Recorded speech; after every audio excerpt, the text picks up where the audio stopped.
Everyone, I am back with my new video. हमने अपने last lecture में cover करा था कैसे साइमन कमीशन आया और उसकी वजह से नेहरू रिपोर्ट भी आई और जिन्नास के 14 पॉइंट भी आए। लेट्स जस्ट कवर अप कि हमने लास्ट लेक्चर में ऐसा क्या पढ़ा था इनमें। नेहरू रिपोर्ट में क्या बात हुई थी? नेहरू रिपोर्ट में बात हुई थी कि हमें डोमिनेंट स्टेटस चाहिए और इन्होंने जो सेपरेट इलेक्टोरेट्स थे उनको रिजेक्ट करने की मांग करी और उसके ऑपोजिट में जिन्ना को मुस्लिम रिप्रेजेंटेशन ज़्यादा चाहिए था। इस वजह से उन्होंने अपने 14 पॉइंट्स निकाले। तो उसके बाद क्या हुआ, वही हमारा आज का टॉपिक है, which is civil disobedience movement and Dandi march. तो हम आज के टॉपिक में यही पढ़ेंगे कि सिविल डिसोबीडियंस मूवमेंट जो हम पहले से पढ़ते आ रहे थे, जब हमने नॉन कॉर्पोरेशन मूवमेंट करा था तो हमेशा पढ़ते थे कि सेकेंड लेवल आएगा which is civil disobedience movement. But Chauri Chaura incidents के बाद क्या हो गया था, नॉन कॉर्पोरेशन मूवमेंट को विड्रॉ करना पड़ा, जिसकी वजह से वो सिविल डिसोबीडियंस तक पहुंच ही नहीं पाए। बट अब ऐसा क्या सर्कमस्टांसेस हो गई थी कि सिविल डिसोबीडियंस मूवमेंट फिर से शुरू हो गया था। तो लेट्स बिगिन द लेक्चर। इसमें हमारे वॉइसरॉय उस टाइम पे कौन थे? Which was Lord Irwin. और ये कब की बात मैं कर रही हूँ? 1930। तो आप नोट कर लीजिए, उस टाइम पे हमारे वॉइसरॉय थे लॉर्ड इरविन और इन्होंने गांधी को बोला कि आप सिविल डिसओबीडियंस मूवमेंट मत करिए। क्या रीज़न था रोकने का? क्योंकि मैं आपको, अगर आपने मेरे पुराने लेक्चर्स भी पढ़े हैं तो हम देख रहे हैं कि कैसे गांधी मासेस से कनेक्ट हो रहे हैं और जिस तरीके से वो यहाँ पे मूवमेंट कर रहे हैं वो काफ़ी ज़्यादा जीत भी रहे हैं उस मूवमेंट पे और ब्रिटिशर्स उनसे अब घबरा रहे थे। तो उन्होंने अब बोला कि आप जो डोमिनेंट स्टेटस मांग रहे हैं वो हम देने की कोशिश करेंगे और साइमन कमीशन से जो आप हमसे अपसेट हैं, हम उसके लिए राउंड टेबल कॉन्फ्रेंसेस करते हैं, बैठते हैं, विचार करते हैं और तब हम किसी डिसीजन पे पहुंचेंगे और कॉन्स्टिट्यूशनल रिफॉर्म करेंगे। बट उससे पहले ही क्या हुआ, गांधी ने नवंबर 2, 1929 में दिल्ली मैनिफेस्टो कर दिया था। यहाँ पे उन्होंने अपनी कुछ मांगे रखी। जो मांगे क्या थी कि राउंड टेबल कॉन्फ्रेंस, जो आपने हमें बात करी है कि आपको हम राउंड टेबल कॉन्फ्रेंस करेंगे, इसमें हमको डोमिनेंट स्टेटस चाहिए। डोमिनेंट स्टेटस मैंने आपको पहले भी लेक्चर में समझा दिया है और जिन्होंने मेरे लेक्चर्स नहीं पढ़े हैं प्लीज़ आप पुराने लेक्चर्स पढ़ लीजिए, जिससे आपकी अंडरस्टैंडिंग थोड़ी बेटर हो जाए इस लेक्चर को लेकर। एंड सेकेंड, इन्होंने बोला था कि कांग्रेस में जो मेजॉरिटी है वो रिप्रेजेंटेशन हमको ही मिले। तो इन्होंने ये दो मांगे उस टाइम पे करी और जो इरविन थे उन्होंने यही दो मांगे रिजेक्ट कर दी। अब जब यही दो मांगे रिजेक्ट कर दी तो राउंड टेबल पे बैठने का तो कोई मतलब ही नहीं था, क्योंकि उस टाइम पे जो वेव आ गई थी इंडिपेंडेंस की वो पूर्ण स्वराज की वेव थी। हमने ये पहले भी डिस्कस किया है, लाहौर सेशन में पूर्ण स्वराज की मांग पहले ही हो गई थी। तो अब पूर्ण स्वराज को कैसे रन करेंगे, कैसे इम्प्लीमेंट करेंगे, वो सिविल डिसोबीडियंस मूवमेंट्स के थ्रू हम पूर्ण स्वराज के ओर पहुँचेंगे।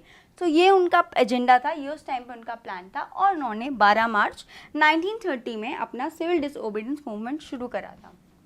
अब हमने नॉन कॉर्पोरेशन मूवमेंट भी पहले पढ़ लिया और अब आज हम सिविल डिसोबीडियंस मूवमेंट पढ़ रहे हैं। तो इन दोनों में डिफरेंस क्या है? जब हम नॉन कॉर्पोरेशन की मूवमेंट की बात कर रहे थे तो मैंने आपको हमेशा से बताया है कि उसमें बॉयकॉट था। ये फॉरेन क्लोथ को बॉयकॉट कर रहे थे, स्वदेशी की बात कर रहे थे, चरखा की बात हुई थी। बट जहाँ सिविल डिसोबीडियंस मूवमेंट की बात आई, इन्होंने यहाँ पे बोला कि हम लोग जो लॉ है उसको अब नहीं मानेंगे, लॉ को ही ब्रेक करेंगे, हम लॉ को नहीं मानेंगे। तो यही डिफरेंस है इनका, बहुत माइन्यूट डिफरेंस है। नॉन कॉर्पोरेशन में इन्होंने लॉ को बॉयकॉट नहीं करा था, बॉयकॉट था बट वो गुड्स तक था या फिर वो सिर्फ कॉर्पोरेट ना करने तक का था। बट अब यहाँ लॉ को भी इन्वॉल्व कर लिया गया था। तो इन्होंने पूर्ण स्वराज की मांग करते हुए बोला कि जो राउंड टेबल कॉन्फ्रेंस है हम उसको भी बॉयकॉट करेंगे, साथ ही साथ जो आप हमसे टैक्सेस लेते हैं हम उसको भी बॉयकॉट करेंगे और लेजिस्लेचर में जो आपने हमारी सीट्स दी हैं हम उसको भी बॉयकॉट करेंगे। तो इन तीन चीज़ों की बॉयकॉट की मांग करी। अब क्वेश्चन पहले भी पूछा गया यूपीएससी में कि पूर्ण स्वराज जो मांग हुई थी और वो कहाँ पे हुई थी? लाहौर सेशन में। लाहौर सेशन में जो मांग हुई थी पूर्ण स्वराज की, ये हुई थी 1928 में। सो इसके प्रेसिडेंट कौन थे? तो आप याद रखिएगा, इसके प्रेसिडेंट नेहरू थे। सो पूर्ण स्वराज, जो उन्होंने पूर्ण स्वराज की मांग करी, उसकी वजह से फर्स्ट इंडिपेंडेंस डे मनाने लगे। सो कांग्रेस अपना 26 जनवरी 1930 को ही अपना every year in first independence day मनाने लगे, क्योंकि उन्होंने बोला कि अब हम पूर्ण स्वराज लाइक कंप्लीट इंडिपेंडेंस की ओर बढ़ रहे हैं। बट हमको इंडिपेंडेंस कब मिला था? 15 अगस्त। माउंटबेटन जब आ गए थे तो सिकमस्टांसेस ऐसे हो गए थे कि इंडिया में इंडिपेंडेंस की उस टाइम पे बहुत ज़रूरत पड़ गई थी और बहुत ज़रूरत थी कि वहाँ ब्रिटिश हमको छोड़ दें, भारत छोड़ दें और पार्टीशन हो जाए। इस लेक्चर को हम बहुत ब्रीफली डिस्कस करेंगे अपने आने वाले वीडियोज़ में। बट उस वजह से क्या हो गया था, अब इंडिपेंडेंस डे हमारा 15 अगस्त बन गया था। इस वजह से जो कॉन्स्टिट्यूशनल रिफॉर्म, जो कॉन्स्टिट्यूशन लागू हुआ था वो 26 जनवरी को हुआ था, जो हम आज भी as a republic day celebrate करते हैं। नाउ उसके बाद गांधी ने फिर से अपने 11 पॉइंट्स रखे, क्योंकि सिविल डिसओबीडियंस बहुत बड़ा मूवमेंट था और सब चाह रहे थे कि जिस वजह से ये मूवमेंट हो रहा है वो चीज़ें अगर पहले ही मिल जाए तो मूवमेंट की कोई बात ही नहीं रहेगी। तो गांधी ने फिर से अपनी कुछ 11 डिमांड रखी और कहा कि आप ये डिमांड सही कर दो तो हम मूवमेंट नहीं करेंगे। तो उन डिमांड में से कुछ इंपॉर्टेंट डिमांड्स हम वो पढ़ लेते हैं।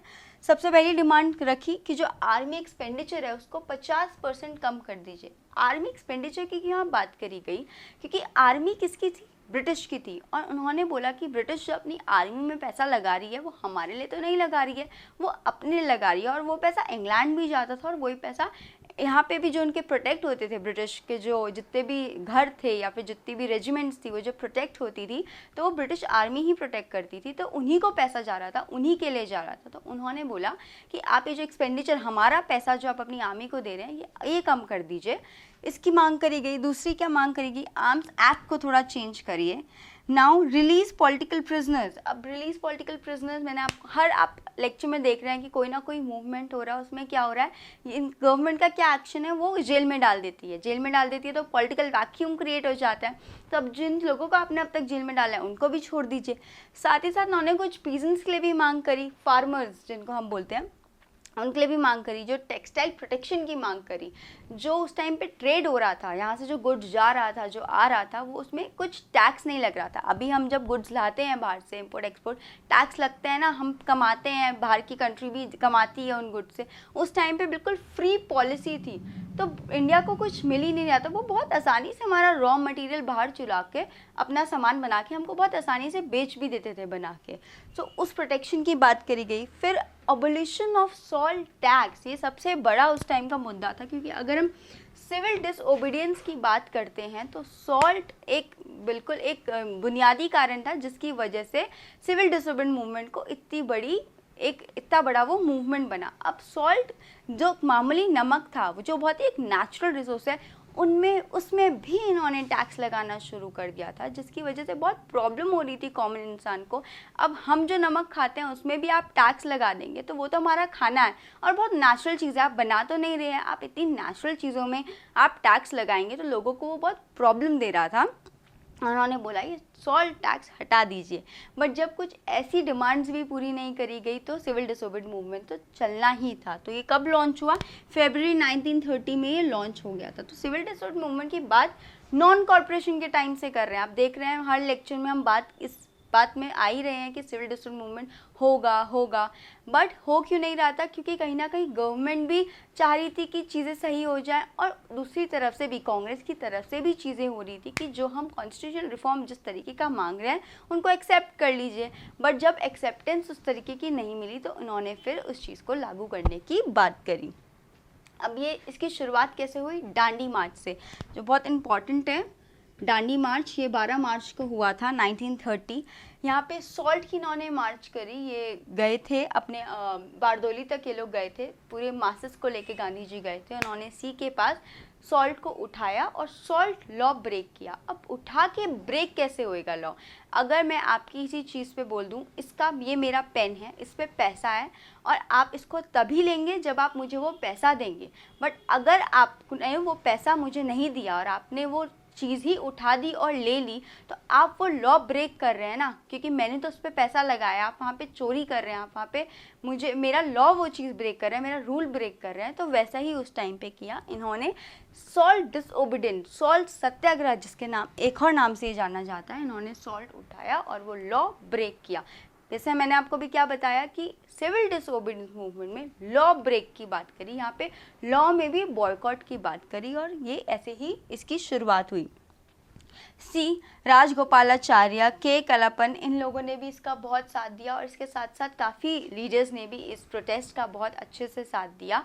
और हम देखते हैं कि इसके बाद गवर्नमेंट का क्या रिएक्शन रहा? जो गवर्नमेंट थी, अब इतनी बड़ी चीज़ को आपने तोड़ा है, इतनी बड़ी चीज़ को ब्रेक किया है, तो गवर्नमेंट भी तो एक्शन लेके, एंड गवर्नमेंट का एज यूजुअल एक्शन था, गवर्नमेंट ने गांधी और बाकी लीडर्स को भी अरेस्ट कर लिया था। जैसे वो हर ऐसे कोई भी बॉयकॉट या कोई भी ऐसा मूवमेंट जो उनके खिलाफ हो रहा है, वो नॉर्मल एक्शन नहीं लेते थे कि वो लीडर को अरेस्ट कर लेते थे। और क्यों अरेस्ट करते थे? क्योंकि उनका वही स्ट्रैटेजी थी कि लीडर अरेस्ट होगा तो जो मूवमेंट, जो मासेस अपना दबदबा बनाने की कोशिश कर रही हैं, ये बैठ जाएगी, जो आग फैल रही है ये बैठ जाएगी। सो इनका ये जो एजेंडा था कि लीडर नहीं होगा तो अब उस तरीके से मूवमेंट नहीं चलेगा, ये एजेंडा अब वर्क नहीं कर पाया। क्यों? क्योंकि कांग्रेस वर्किंग कमेटी आ गई थी, और Congress working committee organisation already थी इन कामों के लिए, और ऑर्गेनाइजेशन उनके लीडर के एब्सेंसी में भी काम करती रही। कैसे करती रही? इन्होंने रेवेन्यू देना बंद कर दिया, जो टैक्सेस थे उन्होंने वो देना बंद कर दिया कि हम अब रेवेन्यू नहीं देंगे। साथ ही साथ चौकीदारी टैक्स भी बंद कर दिया। चौकीदारी टैक्स में क्या था? ये लोग अपने रेजिमेंट या अपनी कोई भी जगह पे चौकीदार ले आते थे रखवाली के लिए, और वो भी लोगों से ही टैक्स लेते थे। लोगों ने कहा हम ये टैक्स नहीं पे करेंगे। साथ ही साथ फॉरेस्ट के लॉज भी कुछ वायलेट करे। और इसके साथ क्या हुआ, कुछ और डिफरेंट मूवमेंट्स भी हुए, जैसे कि सूर्य सेन ने कुछ चित्तागंग में रिवोल्ट करे। साथ ही साथ खान अब्दुल गफर खान ने रेड शर्ट पहन के भी कुछ ऐसे मूवमेंट करे, मासेस के साथ सॉल्ट सत्याग्रह की बात करी और सिविल डिसओबीडियंस मूवमेंट की बात करी। तो इनको हम फ्रंटियर गांधी भी बोलते हैं। एमसीक्यू में पूछ लेते हैं कौन थे फ्रंटियर गांधी? खान अब्दुल गफर खान। आप नोट कर लीजिए। नाउ May 21, 1930 में कुछ लीडर्स जैसे कि सरोजनी नायडू, इमाम साहिब, इन लोगों ने भी दर्शन करना शुरू कर दिया। मूवमेंट जैसे गांधी अपने साथ में लोगों को लेकर चलते थे और चीज़ें देखते थे, वो इन्होंने करना शुरू कर दिया और मासेस तक पहुंचना शुरू करा। जहाँ जहाँ लोगों को नहीं पता था, जहाँ जहाँ लोगों को अपने साथ और इन्होंने जोड़ने की ज़रूरत समझी, वो इन्होंने करा। और इसका और कैसे इसको मोबिलाइज़ करा, इस मूवमेंट को क्या तरीका था कि ये मूवमेंट लोगों तक पहुंचे और ये मूवमेंट उस तरीके से बढ़े? प्रभात फेरीज इन्होंने शुरू कर दी। प्रभात फेरीज क्या होती हैं? उस टाइम पे जब आंदोलन होता था, यहाँ तक कि अभी तो आंदोलन नहीं होता है, बट अगर हम अपने कुछ टाइम पहले 90s में भी आंदोलन देखते थे, तो उस टाइम में क्या करते थे, मासेस क्या करती थी, कुछ तबला वगैरह लेकर गाना गाने शुरू करती थी अर्ली मॉर्निंग में, कि लोग उनकी बातें सुने और लोग उनके साथ जुड़े। तो ये मासेस वॉक करते थे रोडों पर और गाना गाते थे, तबला बजाते थे, जिसकी वजह से, क्योंकि म्यूज़िक, एंटरटेनमेंट, ये ऐसी चीज़ें होती कि लोग इनसे इंस्पायर भी हो जाते हैं और काफ़ी लोगों को ये चीज़ें अट्रैक्ट भी करती हैं और काफ़ी आसानी से इस माध्यम से लोगों तक चीज़ें पहुंच भी जाती हैं। तो लोग जुड़ते रहे। और इसके साथ साथ वानर सेना काफ़ी, जैसे कि आप अभी देखते हैं कि कुछ फेस्टिवल अगर यहाँ पे होता है, जन्माष्टमी ले लीजिए या कोई भी फेस्टिवल, उसमें लोग उस तरीके से ड्रेसअप हो जाते हैं और फिर लोगों के पास जाते हैं अपनी बातें करने के लिए। तो उस टाइम पे वैसी सेना भी आई, काफ़ी सारे एक्ट्स हुए, मंजरी सेना, काफ़ी सारे इवेंट्स हुए उस टाइम पे, फेस्टिवल्स हुए कि ऐसी चीज़ें लोगों तक और पहुँच सके। और सीक्रेट चीज़ें, सीक्रेट जो मैसेजेस होते थे वो भी सेंड हुए, क्योंकि उस टाइम पे जब मूवमेंट आपको करना होता था, मैंने आपको 1857 में भी बताया था, जब मूवमेंट दूसरे जगह तक पहुंचाना था, कि तो जो उनके जो कैंपेन थी, जिस तरीके से भी वो चलाते थे मूवमेंट, वो सीक्रेट मैसेजेस भेजते थे कि हमारी बात उन तक पहुंच जाए और जिस तरीके से हम मूवमेंट चलाना चाहे वो गवर्नमेंट, उस टाइम पे जो ब्रिटिश गवर्नमेंट थी, उनको पता ना लगे। तो इस तरीके की चीज़ें इन्होंने उस टाइम पे अप्लाई करी। अब इम्पैक्ट क्या क्या हुआ? फॉरेन क्लोथ जो लोग यूज़ कर रहे थे वो यूज़ होना कम हो गए। गवर्नमेंट में जो लिकर में आप टैक्स देते थे, लैंड रेवेन्यू देते थे, उन्होंने वो ही देना बंद कर दिया। गवर्नमेंट इन चीज़ों से बहुत कमाती है, हमारी आज की गवर्नमेंट भी लिकर टैक्स से बहुत कमाती है। तो ये टैक्स उन्होंने देने बंद कर दिए थे, जिसकी वजह से गवर्नमेंट का जो इकोनॉमी थी वो फॉल होती चली गई। और साथ ही साथ लेजिस्लेटिव असेंबली को भी बॉयकॉट कर दिया, क्योंकि यहाँ पे तो उनको 1919 में भी सीट्स दे दी थी ना, तो इलेक्शंस नहीं हो पाए उस वजह से। साथ ही साथ मास पार्टिसिपेशन, हम स्टूडेंट्स हो, वुमेन हो, पीजेंट्स हो, ट्राइब्स हो, हम मास, जिस तरीके से मासेस जुड़े इस मूवमेंट से, वो काफ़ी हद तक जुड़े, इंडिया के हर एक कोने से यहाँ मासेस जुड़े। बट हाँ, इस मूवमेंट में मुस्लिम्स का पार्टिसिपेशन हम नहीं देखते हैं, क्योंकि जो डिवाइड हिंदू मुस्लिम में हम बीच बीच में पढ़ रहे थे, इस मूवमेंट तक वो डिवाइड कम्प्लीटली हो चुके थे। सो हम मुस्लिम पार्टिसिपेशन इसमें नहीं देखते हैं। बट अब गवर्नमेंट का क्या रिस्पॉन्स था? गवर्नमेंट ने जब लीडर्स भी बंद कर दिए, ऑर्गेनाइजेशन अपने मूवमेंट अभी भी चालू कर रही है, इकोनॉमी इतनी डाउन चले गई, तो गवर्नमेंट को कुछ तो स्टेप लेना ही था ना। तो अब गवर्नमेंट ने राउंड टेबल कॉन्फ्रेंस करने की बात करी, गांधी को प्रिजन से निकाला, राउंड टेबल कॉन्फ्रेंसेस करे, और जिसकी वजह से हम 1935 का एक्ट देखेंगे और कॉन्स्टिट्यूशनल रिफॉर्म कैसे लाए गए। तो हम ये आने वाले लेक्चर्स में हम round table conference, government of Indian act 1935, ये सारी चीज़ें हम कवर करेंगे, और हम इंडिपेंडेंस की और आ रहे हैं। अगर आपने गांधी मूवी देखी है, जिन्होंने नहीं देखी है मैं उनको सजेस्ट करूंगी देखें। तो जो लेक्चर हमने अभी स्टडी करा है, आपको और इंटरेस्टिंगली आप उस मूवी को समझ पाएंगे और जान पाएंगे कि किस तरीके से वो मूवमेंट, दांडी मूवमेंट हो या सिविल डिसऑर्डर मूवमेंट हो, और बाकी उनके सत्याग्रह कैसे चले। ओके, अगर आप चाहते हैं मैं आपको पढ़ाती रहूँ, तो do like it, do subscribe my video and do share with your friends and family. Thank you for watching the video. Thanks for watching the video. If you found this video helpful, press the like button, subscribe to our channel and ring that bell icon so that you can get notified every time we upload a new lesson.